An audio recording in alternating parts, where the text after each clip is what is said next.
And welcome back once again to the Endurance Hour podcast. I am your host, Dave Erickson. This is episode 115. And for those of you who are just checking in with us, Roger and I made our return to the podcast after a 3-month break for episode 114. And during that episode, we talked about getting together every 2 weeks, at least for the next few months until we can get things figured out on how we want to proceed in the near future, kind of like our rebirth of the podcast. And the response has been great on Facebook and Twitter and emails directly. So thank you very much. It is good to be back.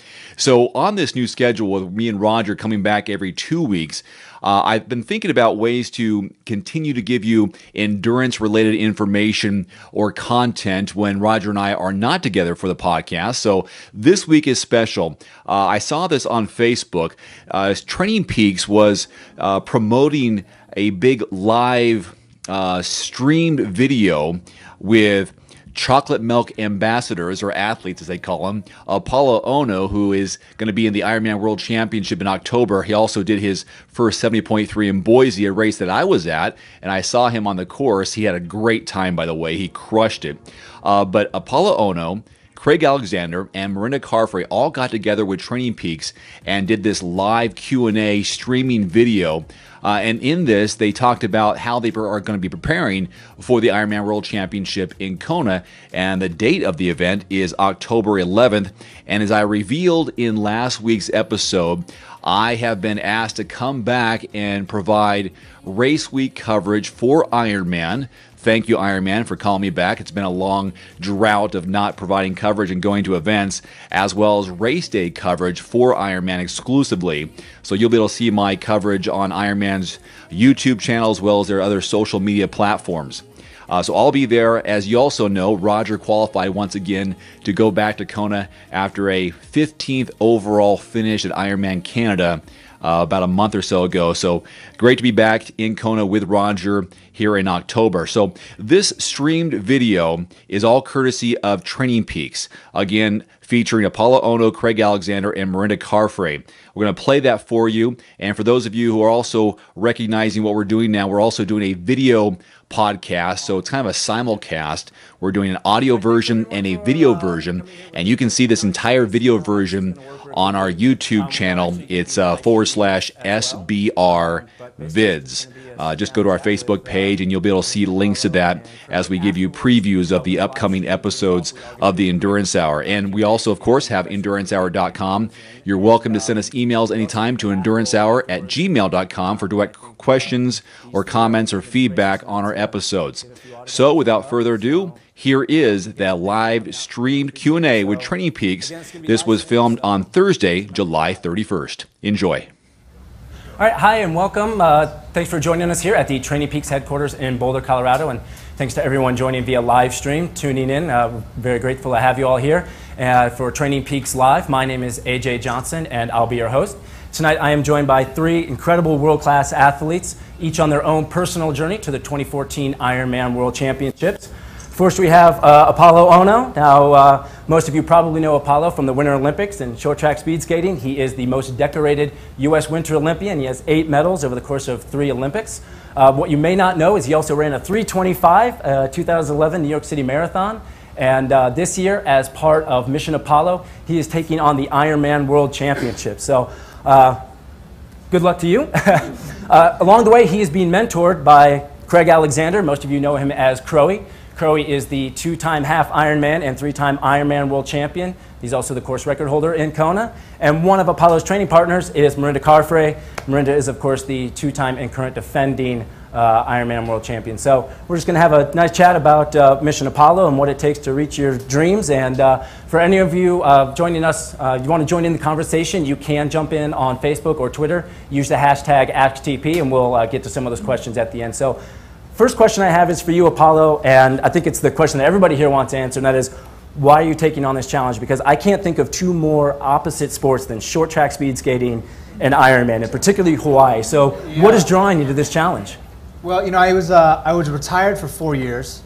My last Olympic Games was in 2010, and I just, I'd done a ton of CrossFit training, NFL training, MMA training, I was just doing all this different type of training, right? Because I was no longer speed skating. I didn't put a skin suit on. I put my skates on.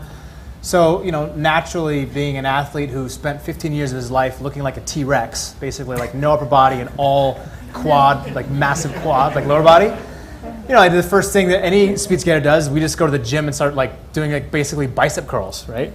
And so I spent like 3 years doing that. And I was just somewhat very dissatisfied and just kind of didn't feel like it was very fulfilling. And so I needed something to just challenge myself. And you know, we had discussed the year that Heinz did last year, the years that Heinz did the Ironman in Kona.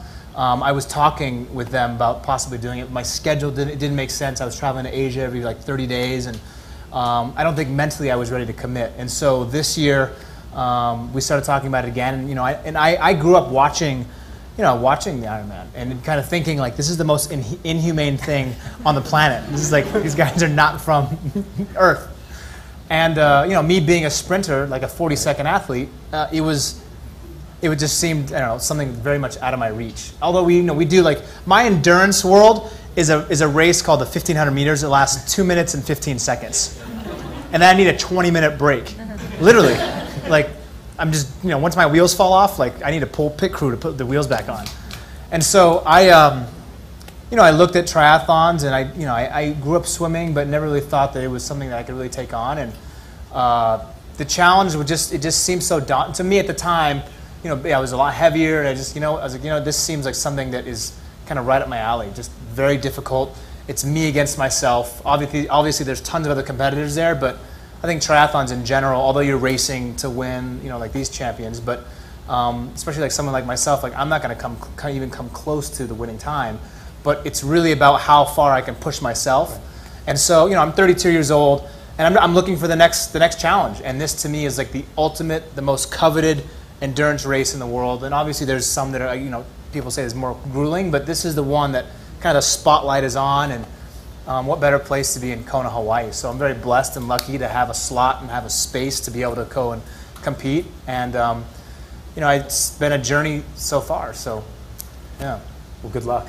Thank you. So one thing that all three of you have in common is that you've all benefited from having coaches throughout your careers and giving you, you know, expert instruction and immediate feedback. So for you, I guess, Apollo, how does that help you not only during your skating career, but now also now that you're in the endurance world? Well, you know, at least when I was skating, I felt like I knew exactly what I was doing and I knew what I needed to do. So there was actually a lot of contradiction between myself and my coaches in short track. But now I'm a total fish out of water.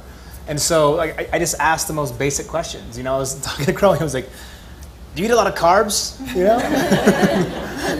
He's like, well, kind of. You know, so I mean, I have the best team available at my fingertips. You know, very lucky to have that. But coaching it's extremely important. You know, especially when you're taking on a daunting competition like this, where you're pushing your body to the absolute limit. At the point of basically collapse. And so you got to have everything kind of dialed in. You got to have a great game plan. And I think the battle is pretty much won in the preparation. So that's my goal, at least, is, you know, to prepare as well as I possibly can so that when I arrive in Kona, the pressure's off my shoulders and I can say, you know what, I've done the work. I can just go and compete now. Right.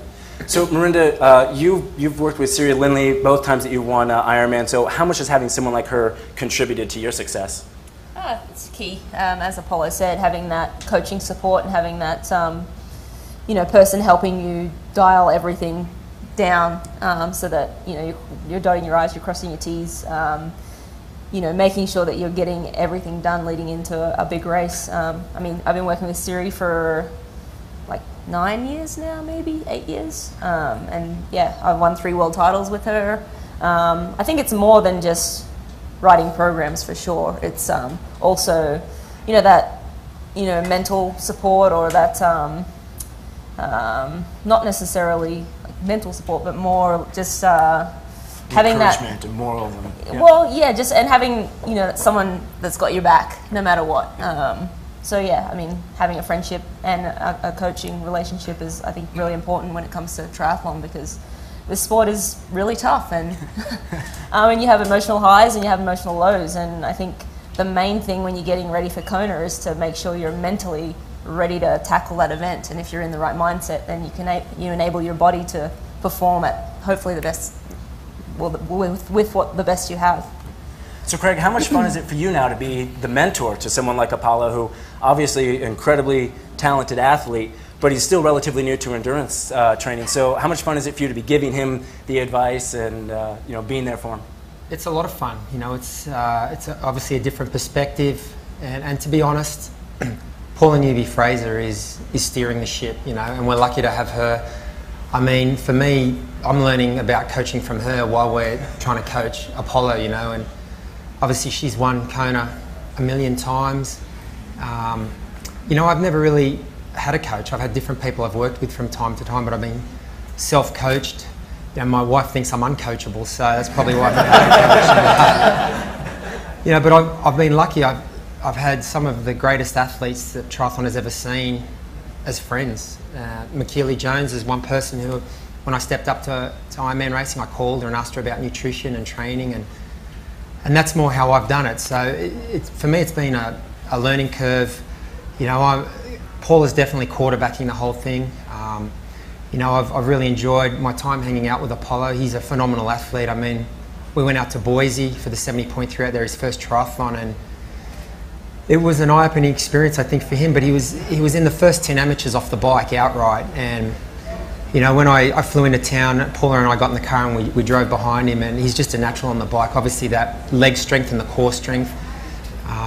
So he has all the tools, and Paula's sculpting and structuring the training because, as you mentioned, it's a big difference, being explosive for 2 minutes, but having to, I guess, be out there metabolizing fuel and the staying power you need for 8+ hours. So I think just because you've been a great athlete or even a good athlete, it doesn't automatically make you a great coach. I think, coaches can have been great athletes, but they're also just good communicators.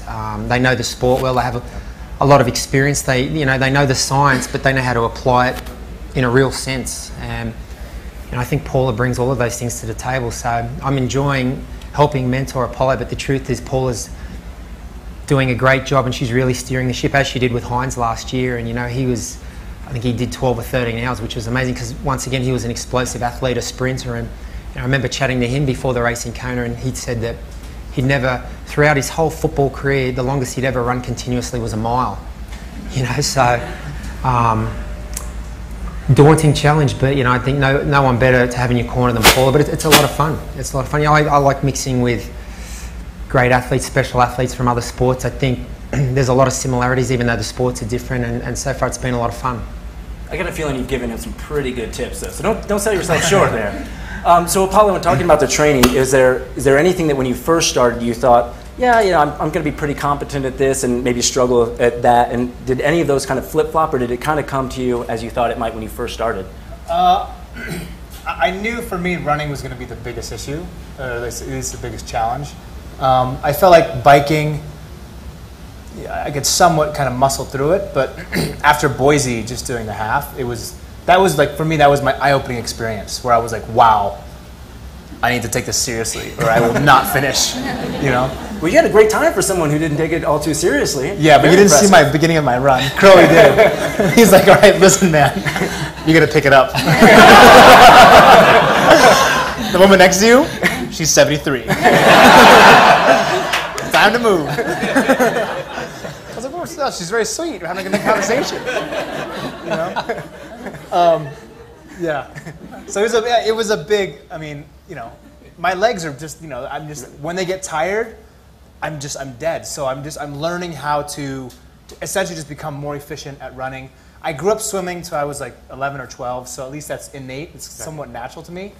So I'm comfortable in the water. I've never swam for like an hour straight. So, but I feel like Paula will get me ready, confident. And then the bike, I think the single most important thing for me is, I think, understanding what the conditions are going to be like in Kona. Because everyone I talk to, especially from these two, say that's like the make or break it. You can be a champion somewhere else or do an incredible time somewhere else, but then go to Kona and barely make it across the finish line because of a nutrition mistake or timing or whatever it is. And was there anything specific that they've mentioned to you that's helped you? Because obviously with short track speed skating, you're indoors in a controlled environment and it's relatively cold. Yeah. Kona's the complete opposite. So is there anything that Craig or Paula or Rennie has told you, said, hey, you've got to watch this or watch your pacing or anything like that you think is going to help you out in Kona? They've all given me like awesome advice. I think the thing that sticks out the most is consistency across the board. So whether it's taking in nutrition every single mile, grabbing as much as I can, making sure I have a plan going in of knowing how much and when I'm going to take, and understanding my body, right, and reading. I think anyone who's an athlete your body will tell you what you need and what you don't need. And like you said, I was in a very controlled environment. Like the ice temperature was a certain specific degrees every single time. It was fairly cold inside the ice rink. I was a Winter Olympic athlete, so I never got to battle extreme heat, except for when I was living with like the wrestlers in the Olympic Training Center, and I decided to go do the Russian sauna day. Bad idea. But it's still all very new to me, right? That's why I'm receiving all this stimulus from the training and the experience and the community around like triathlon. I had no idea how big it was. Number one, number two, like how so many different personalities in triathlon. A lot of A-type personalities, a lot of go-getters, but it's a good thing, And so it makes me kind of stay on my toes, and I think they just tell me to be consistent, especially with the training. I can't, like, if I skip 2 weeks, I can't make it up later. Right. It's just all about like just consistency and staying true to the discipline. So one thing about being consistent day in and day out, and that's what it takes to be a champion, is, as you three know, is being able to day in and day out perform those difficult sessions, and the big key to that is obviously recovery. So maybe Marinda, can you walk us through what's your recovery routine? You walk through the door after a hard training session. What are you doing? Yeah, I make sure, especially if it's a longer session or an intense session, they're the sessions where I'm coming home and I know I need to get in good food, obviously drink the chocolate milk. We get gallons of it delivered to our door every 2 weeks, and in our house it doesn't last out the 2 weeks. But yeah, in this training block, we're trying to get in as many calories as we can so that we're well fueled for the next session. So eating within 30 minutes of a hard session, and then after that it's massage is important, rest is so important. If you can sleep as much as possible, that's the best way to recover. And then all the little bits and pieces, Normatec boots, Compex if you have one, those sort of things definitely help. But I think the key is that 30-minute window is so important once you've finished a session, just to get those nutrients back in so that you're recovering, starting that recovery process right away. Apollo, for your recovery routine, did it change for you at all now that you're in endurance sports versus when you were speed skating?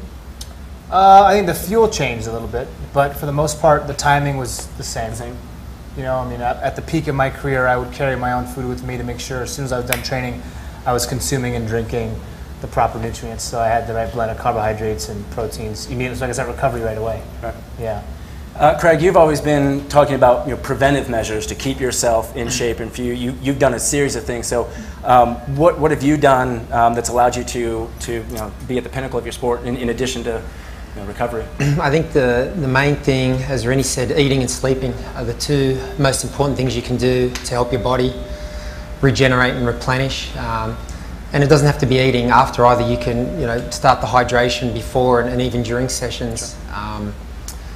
I try and eat well when I can, and it's all the little extras, especially as you get older. What I've found the last couple of years is, especially traveling a lot, I have to be very vigilant in getting to the gym, a lot of massage, chiro and different things, and I have a Compex that I travel with now, some Normatec boots that I travel with, and as you get older, you find that your luggage seems to grow. You've got all these little things that you need to take along, but they certainly add value. I notice the difference when I use this stuff and when I don't use it, and I think whatever level you're at, there's only so much training you can do, and then the benefits in performance come in between sessions as well. How you replenish and regenerate your body before you start the next session. It's not just the sessions, it's how each day goes together, the weeks and the months.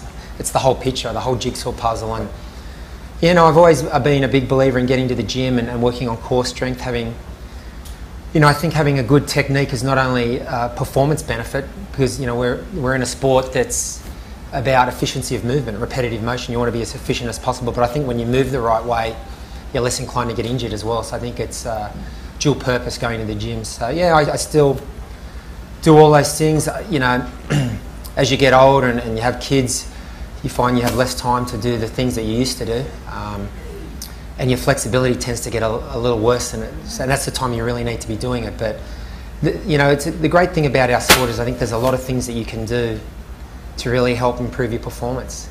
It's not just the training; it's all the little things in between as well. So Apollo, we've got about 10 weeks before Kona, and you mentioned Boise was an eye-opener for you. So, is there anything after Boise that you changed and you started to focus on in order to be ready for Kona? Yeah, I mean, I took the training more seriously. I took my nutrition more seriously. That's pretty much kind of what it was. I was before Boise. I was traveling quite a bit for work and for business, and had some other stuff. And so Paula was kind of like, okay, you'll see what I'm talking about when you get to Boise. And I did. It was a very eye-opening experience. So after that, I kind of internally made a decision, that we all have that moment where everything kind of clicks on, and that's when we take it more seriously. And I've noticed a significant difference in my body and how I train. And I think with anything, right? When you have that assertive, kind of that very positive, okay, I have this goal in front of me, now is where I have to go. This is where I have to go. Right. You just put more effort towards it, and you're just more, just directed. Driven. Yeah, much more driven. Talking about the mental aspect of triathlon, for you, Apollo, how much different is it for you doing something like Kona versus the build up to an Olympic year, where obviously the pressure there is incredibly intense, versus here it's more of a personal journey for you? Yeah, I mean the pressure is still there because I still want to do my best, right? Obviously, it's not like the Olympics for me. It is for other athletes, but for me, because I'm just trying to finish this thing. That's the reality, and put up my best time. So I don't know. It's the preparation is the most important part of this for me. I wish they would take away that headphone rule. Like, I don't know how you guys do this thing. Like 100 miles with no music? That's crazy.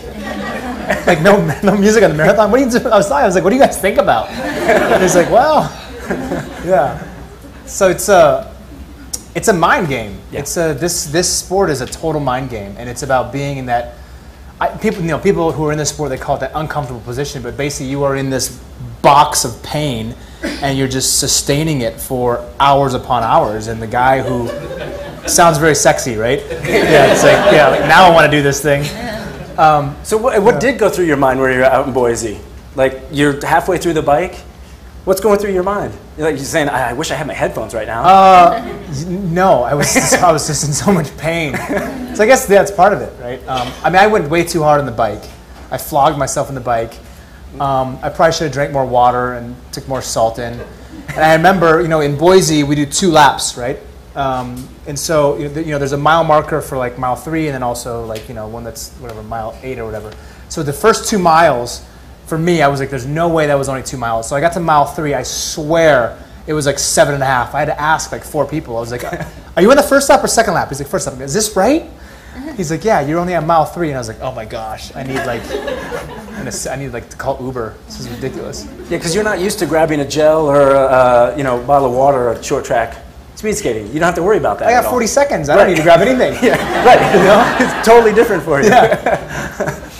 Getting back to the mental side of things for you, Marinda, they say that the only thing harder than winning an Ironman World Championship is defending. And Greg, you can speak to that a little bit as well. But is there anything you learned from the last time you came in as a defending champion that you're being able to utilize this year? I think just being a little older, a little wiser, and also knowing what was in store for me. When I won in 2010, I took all the opportunities that were given to me with that world title, but maybe overdid it a little bit. Yep. And that took away from my training and my preparation for 2011 world champ. So yeah, this year I've completely changed my schedule, because I knew that starting the first of this year it'd be different. Everything would look different. I'd have more commitments. I'd be traveling a little bit more. So I sort of threw out the plan that I've used and has worked very well in the past, and replaced it with some different races. That was also to keep it fresher for me. Sure. But also just to sort of not be married to one specific plan. But that being said, I've kind of made sure that the first half of the year I took care of most of business commitments, so that this time of year I can really put my head down and focus. And we're 10 weeks out now, and this is really the big Kona training block. Right. I needed to be in pretty decent shape at this time of the year. I feel that I've accomplished that, so I'll be able to handle and absorb this next block of training. So yeah, I mean, we'll see what happens in Kona, but I feel that I'm in good shape now, and it'll just be me. It'll just basically the next 8 weeks will dictate what will happen in Kona. If I'm able to nail this next 8 weeks of training and really get the most out of myself, then I should be ready to go. So Craig, how difficult is it to defend that title? Because you're one of only 4 men to ever do that. When you think of all the people that have won Kona that haven't been able to defend, it's a pretty elite group. Yeah, I think the girls have had more success, to be honest. I mean, Yeah. Paula was able to defend, Right. Natasha was able to defend Chrissy. So, I think maybe, I don't know, if it's a situation where they have a better temperament. I know for me, from the minute I won the first one, it was the question I got asked all the time: how are you going to defend? And everyone kept throwing that stat at me, how hard it was, and I wanted to do it very badly. And I think the key with what Marinda just said was having the confidence that you're a good enough athlete. There's a number of different ways you can prepare. You don't have to do it exactly the way you've done it in the past. And that, I wanted to do it exactly the same way. I felt that was the way I had to do it. I mean, when I went there the first time, I got second, and then I won the second time. So when I was trying to defend, it was still only my 3rd time there. And It's pretty impressive. well, I just felt, I mean, impressive. I was probably too insecure. I wasn't confident in my ability to, and that's where I think a coach would have been helpful. I wasn't confident in my ability to mesh the training with all the commitments that I had, and I remember just being so paranoid that I had to replicate every single session the same way, and but I had twice as much travel, 10 times as many commitments. Sometimes I would go somewhere and I'd have a long run to do, and I wouldn't get home until 8 o'clock at night, and I'd go out, rather than go to bed, which would have been the smart thing, I'd go out and run 2 hours, and I'd be still awake at 2 in the morning. And I think obviously that kind of work ethic and discipline helps, but it also can hinder you sometimes too. So I think the key with what Rini said is just, you got to minimise the stress, and part of your job as a professional is, as a young athlete, you dream about having sponsors, people who will pay you money to ride their bike or wear their shoes, and if you're very lucky, you get the pick of what you want to use. But you have to find ways to be a great, I guess, spokesperson and ambassador for those companies while still fitting in your training, because ultimately that still is your job. And I think Rini's been very smart this year, done a few different things. We were talking today, she did Roth a couple of weekends ago, and it's the first time she's done an Ironman outside of Kona where she's been in the ballpark of being fit. And I just think it helps not to be able to just comparing to the year before or the years past all the time. I think you need to free yourself of those shackles and really just be in a good place mentally and physically come the end of July. Because as you mentioned, it's 10 weeks, and 10 weeks, it's not a long time, but it's a long time. When you've been doing the sport many years, you have a huge base to call on. And no one's really, when you hear a professional athlete say they're unfit at this time of year, they're not unfit, they're just not world championship fit. So, and it's probably 5 or 10%, and that's the hardest 5 or 10% to get, mind you. But it's hard to do. But ultimately, when I got on the start line that year, that was the first time I actually relaxed for 12 months, and I got some clarity. I just thought, it doesn't matter if I don't win. It just matters. For me, the most important thing is I put out what I think is a very worthy title defence. And if I do that, I'll be more than happy. And I was lucky enough. I was actually overtrained going into the race, but I hung around long enough to be where I needed to be in the run. So, but you learn a lot of lessons, and I've certainly have never been that overtrained going into Kona since. I mean, you need to train hard, but I think you need to do it at the right times as well. And the right time is not the last 2 or 3 weeks. Leading into a hot, humid race, trying to play catch up. So, Apollo, we're talking a little bit about expectations going into this. So, my question is, have you talked to Heinz Ward at all? Do you have any? Did he give you any tips or anything? Because he's probably the only person closest to your experience. And Is there something about you? Maybe you just want to just beat Hines a little bit. I gotta believe. Gotta I will. You're fairly competitive. I gotta imagine. I will beat Hines. Whoa! All right. Let's make that clear. I know Hines is a good friend, and he gave me great advice. He's like, "I'm praying for you." I was like, "Whoa, did I really get myself into this?" Yeah. So it was Hines is great. I mean, it's an amazing effort what he put out. Where he started and where Paula brought him was so incredible. And we're talking about a guy who's had so many surgeries on his body. Anybody who watches football knows that these guys are like, some of these guys can barely get out of bed without taking like a handful of pain pills, right? They're just broken. And then he went from talk about being a ballistic athlete, his plays last 4 seconds long. And then these guys had like oxygen masks on the sideline, you know? And so he went from that to like completing this Ironman. I personally think it was such a big life change for him, and I think it's probably going to help motivate him. This is a guy he's an NFL legend, right. And then the day after he finishes the Ironman, goes and gets a tattoo of the Ironman logo on his leg, on his calf. So he spent 15, 16 years in the NFL, right? And he's got like obviously he's like in the Hall of Fame, but now he's got.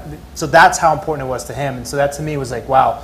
This is an incredible journey, and he kept just emphasizing, he's like, look, when you're there, obviously you want to go hard, you want to go fast, you won't win it, so understand that this is a really special place to compete in, and you want to be able to tell your kids about it, because maybe you will or you won't do another one, but if this is the last one you do, make sure you appreciate it in its entirety. I thought that was incredible advice. Yeah. Right. So have you been out to Kona at all? Have you? Not yet. Okay, so you're just going to go out. Do you have a plan at this point? Or? I would like to. We were just talking about it. Paula and I were just talking about it. She would like to see me out there through like a small training block of time. I'm not sure if I can, but I'd like to. I'd like to. I have like 35 friends coming to quote watch me in the Ironman, aka party in Hawaii. Yeah. So. I'm going to do my best, Right. I'm excited. That's kind of what Ironman's all about, and I think that's the challenge for everyone, not just the champions, but the age group as well. So we're going to start with some of the questions that we got in via social media. So question here is for you, Apollo, is what is the most valuable lesson you've learned from your triathlon coaches? So if you had to pick just one, the single most important tip from anybody.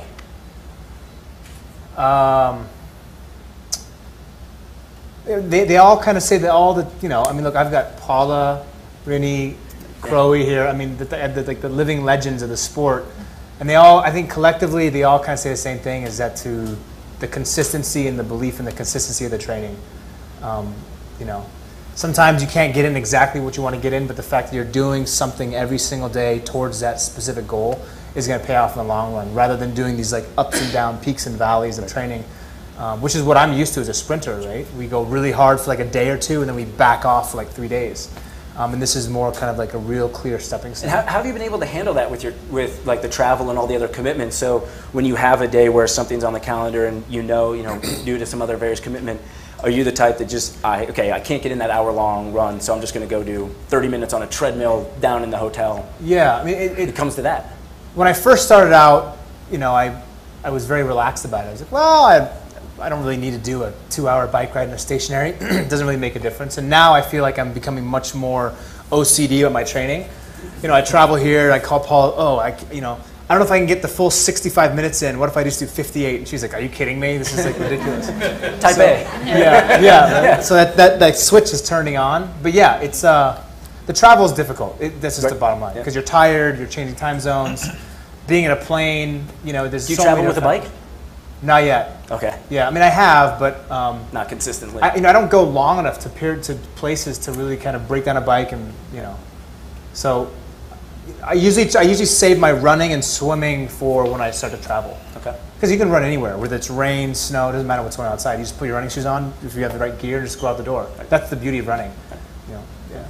So you got another one here. So again, for you, Apollo, what elements of your previous training have helped you in prepping for triathlon? So is there anything from your speed skating days that is carried over? I think obviously like the core strength, the leg strength, quad strength, and then I think the mental discipline to persevere, right? I mean, for the Olympic athletes, although we compete every single year, our spotlight is not every World Championships. We had the World Championships, but for us, the real spotlight is once every 4 years. And so we commit 4 years of our life towards this race that lasts 40 seconds long. We got to be absolutely perfect on that day. So, you know, I'm used to having that, like, that commitment level day in and day out, that relentless pursuit, and that kind of that insatiable desire to always be the best I can be every single day. And that was gone for 4 years, right? I kind of left that behind. I was focusing on business and other things, and it's very refreshing to have that back in my life. And I feel more like me, if that makes sense, right? So, you know, this painful journey has been a blessing in disguise. It's been amazing. So last question then is, how comfortable are you with each event now that you are more experienced? So obviously post-Boise, you feeling a little bit better? I'm much more comfortable now, but I'm still very uncomfortable. Yeah. Well, that's just triathlon. That's just the nature of it. Yeah, I think that's. You see, she said it. We ran this morning. We did these mile repeats, and I forgot what Renee said something like, "Yeah, oh yeah, it's gonna hurt," and that's you got. She's like, "Oh, it's gonna be great," you know. Like, okay. Have you had that experience then, where you're like, "Oh, I feel really terrible," and then 5 minutes later, you're actually in that place where I've come through, I've broken through that, and now I am feeling good. Have you had that experience? Yeah, I've had that. I've had that on a bike a couple times. I've had it during the run, and it's a pretty euphoric experience, right? I mean, the endorphin rush you get, the chemicals released in your body. I mean, there's been times when I've gone out for runs, and I'm just like, God, this feels so easy, and I'm hitting all the time. It's just a beautiful feeling to get in. There's been a lot of books written about like being in the zone, in the flow, and I've read I feel like all of them, and it's just, it's hard to replicate outside of sport, I can tell you that. And I've tried to do it in business and other aspects of my life, but there's nothing that like truly puts you head to head with like your own fears, insecurities in the moment, and gives you instantaneous feedback right then and there. If you either perform or you don't, it lets you know right away. And that's the beauty of sport, right? Because it's like an always evolving like life lesson. It's very cool. Well, I want to thank all three Chocolate Milk athletes for taking the time to be with us tonight. We very much appreciate it. And good luck to everyone in their training leading up to and during race day. Thank you. So if there's anything that we didn't cover, any question that you have out there, just raise your hand and I'll grab you and yell real loud. All right, in the black hat, what do you think? Rennie, what's your FTP? Good. Your functional threshold power. I can tell him. Maybe it's a secret.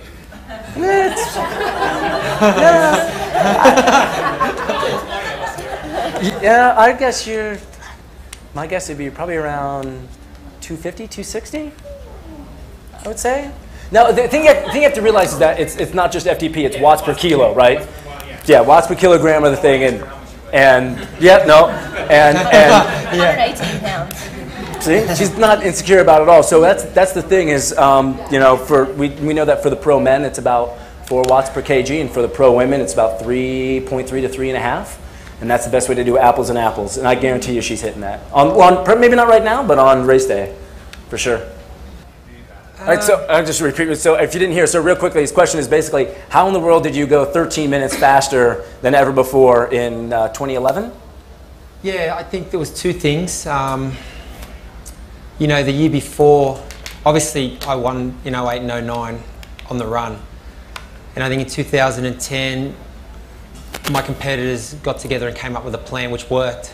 And, I knew about it in advance, but I also thought that I would have the run leg to spot anyone 5 or 8 minutes. And that was my first mistake. But I think when you've won a race a certain way, you continue to use that recipe, so to speak. So after 2010, I got some great advice from a friend who said, stop worrying about what the others are trying to do. This gives you the chance to do what you've always wanted to do, which is ride the bike hard. So the first thing was, I think it was a change in mindset. I went there the following year, not just waiting for the run. I wasn't waiting for the other guys to make moves. I wanted to make a few of the moves on the bike. And the equipment made a huge difference as well. Obviously, you don't change bikes 2 weeks before a world championship unless, and I don't want to go into too many details, I don't want to get sued again, but what had been promised hadn't been delivered. And I went and did my own testing, and I saw, 2009 really was the year when I guess there was a revolution in time trial bikes, the super bikes came, you know, Specialized launched their Shiv, Trek had their Speed Concept, Scott had the Plasma, Feld had their bike. All the big companies released a time trial specific bike, triathlon specific time trial bike, and you know, there was a lot of talk, was it marketing or not? I went and did my own testing, and it made a huge difference. You know, I actually averaged, I think it was 2 watts less in 2011 than I had the year before, and went 13 minutes quicker. Obviously, that in itself, the way you spend those watts says a lot, but the actual files overlaid on top of each other are very similar in the way I spent the energy. It's just one was, you know, I was going a lot faster for the energy expenditure, and you know, it's no secret. It's not just marketing. You know, training and getting fit is most of the battle. And then with aerodynamics, 80 or 85% of it is your position on the bike. But you know, when you're trying to win the race, and you know, when I went to the wind tunnel, I took independent people with me and tested a whole lot of different bikes. And obviously I was mainly concerned with what I was riding compared to everything else. And I had this number cruncher. He was a PhD in statistical mathematics, and he was trying to talk to me in, you know, pounds of drag, and I said, just give me a number, 112 miles. And he said between 10 and 15 minutes, and I was 13. So I think it was 2 things. It was a change in equipment, but it was also a change in mindset and attacking the bike more, not just waiting for the run. So. All right, so the question is, how your experience with Dancing with the Stars, did anything transfer over into triathlon? Nope. Nothing can save me. The show was awesome, but I was never really in pain on the show. I mean, the worst pain is wearing those ridiculous outfits. That's about it. No, it was an awesome show, but this is a totally different animal. All right, so real quickly, the question is, for each one, what's your favorite moment? I'm assuming within triathlon, the one that you're like, wow, that was the one. Start with you, Marinda. Mine would probably have to be 2013 Kona. Having my fiance wait at the finish line for me, having had a successful race himself, top 5 in the men's race, and with our wedding only, you know, a month or 2 away, with a big wedding bill to pay, that was really special. Having, you know, a great day there. I mean, I've only done 2 triathlons So you don't have to think that hard. in my life, and both were horrific. They've been getting better, but you know, honestly, this entire experience has been awesome. So I'm, you know, I joke about it being horrible and like horrific, but the truth is, I actually really do enjoy it, and it's just been amazing. So I'm looking forward to Kona. I think the first World Championship is special for any athlete.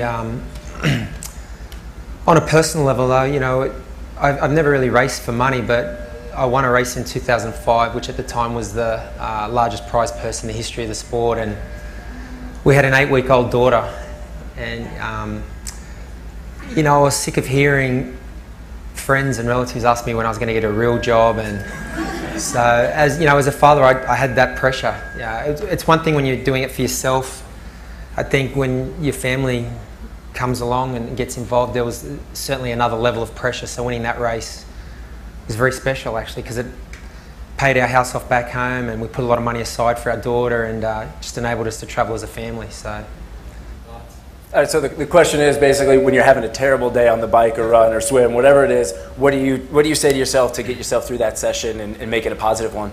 You know, I think when you're in heavy training, you might only have one good session, sometimes every 2 or 3 weeks. So, I mean, the first thing you should say is, I must be on track. I'm doing the right thing. You know, I think sometimes when you're this close to quitting or giving up, you're also this close from an outstanding performance somewhere down the track. So just stick with it. It's about consistency. You're not going to set personal records every day, and you're not supposed to.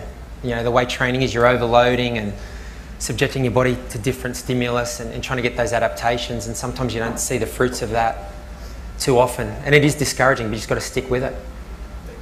Marinda, for you? Yeah, exactly what Crowe said. I was just thinking, I think we more like celebrate the good sessions because you don't have them that often.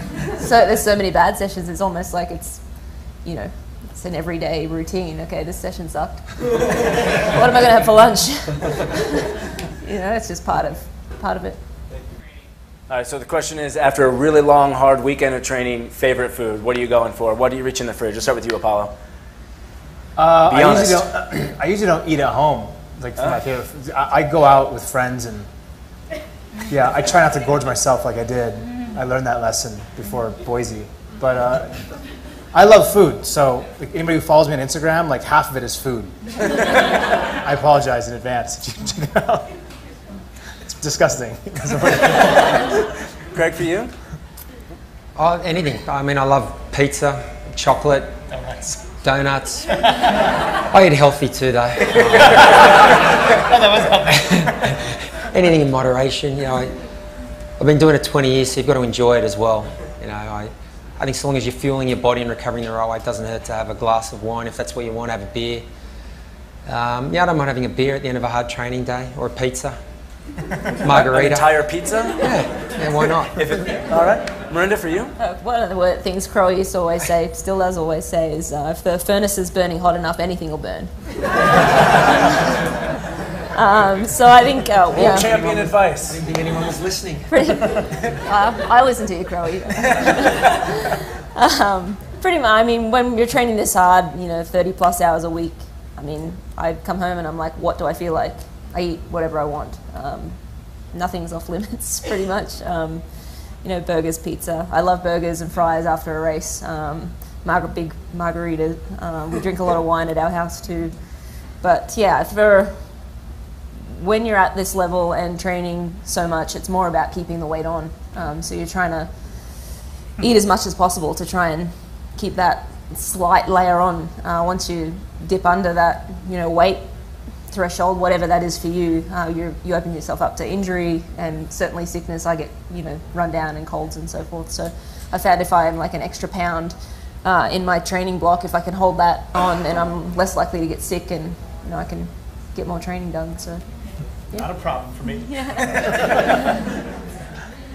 And that's true. No donuts. No donuts today. I don't eat them every day, just once in a while. Yeah. His favourite when we've done a lot of long rides, Crowy and I, together over the years, and we do this ride up to Estes Park. It's about 100 miles, maybe a little longer. We go to the same shop. He gets a donut and a chocolate milk, without fail. Every single time. Actually, I'm heartbroken because I was there. It's closed. Our shop is closed. I'm blowing up about it too. There's another shop though. I found one. Oh, good. Now, I heard a story. Boulder's a fairly small community of endurance athletes, so stories fly. So I heard a story, and Miranda, you can talk to this a little bit. That Craig here kind of steals your chocolate milk every once in a while, huh? Is this true? Can you confirm this? Well, he doesn't have to anymore, but before he was sponsored by chocolate milk, he never stole it. We always gave him a few bottles to hold him over. Really would organise I'd get a shipment, which was good. Yeah. Nothing too bad. Anyone else? Right on the side there. All right, so the question is for Miranda here. Have you ever had a moment in your training where you pushed yourself so far and so hard that when you got done with it, you said, how did I actually do that? I cannot believe I just accomplished that. And if so, what was that moment? There's not really any, one moment that sticks out in mind. I remember when I first started triathlon, I was a basketball player. And so, that's kind of an explosive short, sprint sport. But when I first started, the first couple of years, I was training with like triathletes that had been triathletes for, a number of years. And I'd always outlast them. So I'm like, like I'm the basketball player. Maybe I've been in the wrong sport all these years. Clearly I had. But yeah, there definitely have been sessions over the years where I've kind of gotten home and been impressed with myself, I guess if that's what you're asking. I guess for the most part, like I set my standards very high, so it doesn't happen very often. I usually fall short of what I hope to achieve, and I'm always adjusting those goals and have higher and higher expectations. But yeah, sometimes you sort of you get home from a week of training and it's more like when you're looking back on what you've done and you're like, wow, like this was a solid block and I completed all of this and I was able to run those times and hold that much power on the bike for that amount of time. But my big moments of more come in Kona, certainly in 2013, I was able to sit down with one of the Training Peaks guys and go over my power. And I always felt that I was underperforming on the bike, and I never felt that, you know, I was as good as the other girls on the bike. Yet, you know, actually we sat down. And yeah, I mean, we looked at my power, we compared it to some of the other, well, the top women in the world, and I was right there, exactly the same watts per kilo, or maybe even better than some of them. So for me, that was like, wow, like that's really cool, because I've been working so hard on my bike to try and catch up to the best girls in the world, and to see those results on paper in the biggest race, on the biggest stage, was incredible. All right, one last question. All right. So the question is, what do you guys do with your old gear from years past, and specifically to Miranda? Is your 650 bike available? Are we going to see it on eBay, Craigslist, garage sale anytime soon? And typically, you know, a year or two later, sell them. But yeah, my 650s are gone. My bikes are kind of in high demand. I get emails like once a month, people asking for bikes. So I don't get to hold on to them for very long. Although I've kept my Kona 13 bike. Actually, it's in the Felt headquarters. And I also still have my 2010 World Championship bike. That's at my brother's house in Australia. So I do have one 650, but that one's special to me. Craig, for you? The Kona winning bikes went to sponsors. Last year's bike I donated, there was a good friend of mine actually was diagnosed with Lou Gehrig's disease, and they had a big fundraiser, so I donated it to the fundraiser. Yeah, sell them, I guess. I don't know where they go. I get plenty every year, but my it's wife, a problem we all have. I don't know what happened to that bike. No, I mean, I normally have 2 or 3 in the garage at any time, a mountain bike, a roadie, and a race bike, but yeah, sell them to training buddies or whatever. They seem to go. All right, well, thanks again to all 3 of you. Very much appreciate your time, and good luck again in October.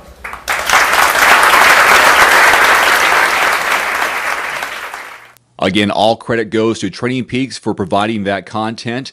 I can't find it in a public setting, but I saved the link, and so I was able to go back and also share that with you. So if you haven't checked out trainingpeaks.com, they offer a free introductory program where you can actually use the software to upload your data and look at some statistics with that. I use it. I've been using it for years. I know Roger uses it as well as an athlete and as a coach. Training Peaks is the way to go if you want to update your data and analyze it and become better for it. So trainingpeaks.com. Coming up in 2 episodes, so next episode will be 116. Roger and I will be back together in person for that. But episode 117, I found a pretty interesting TED Talks. And this one is very specific to endurance athletes. This one is titled Run for Your Life at a Comfortable Pace and Not Too Far with James O'Keefe. And this was published in 2012, but I thought it was fascinating for at least our audience here. Dr. James O'Keefe Jr. is the Director of Preventative Cardiology Fellowship Program and the Director of Preventative Cardiology at Cardiovascular Consultants at the St. Luke's Mid-America Heart Institute. Boy, that's a mouthful. A large cardiology practice in Kansas City. He is the co-author of 4 best-selling books, including The Forever Young Diet and Lifestyle. He published back in 2005. And then in 1989, he became a professor of medicine at the University of Missouri, Kansas City, and has contributed to over 200 articles in medical literature. He's also the chief medical officer and founder of CardioTabs, a company that creates nutritional supplements to aid in a healthy lifestyle. And this TED Talks, if you know anything about this channel and this platform, they're only about 18 minutes long, no Q&A, just one straight talk. And I think he has a good one for you. So that'll be in 2 episodes from now. So that'll be episode 117 of the Endurance Hour podcast. Plus, I'll find some more great content to share with you in between the episodes where me and Roger get together. Please, any feedback and comments to the Endurance Hour, go to Facebook or send us an email directly to endurancehour@gmail.com. Until next time, I'm Dave Erickson for Roger Thompson. Thanks for listening and thanks for watching. We'll see you next time.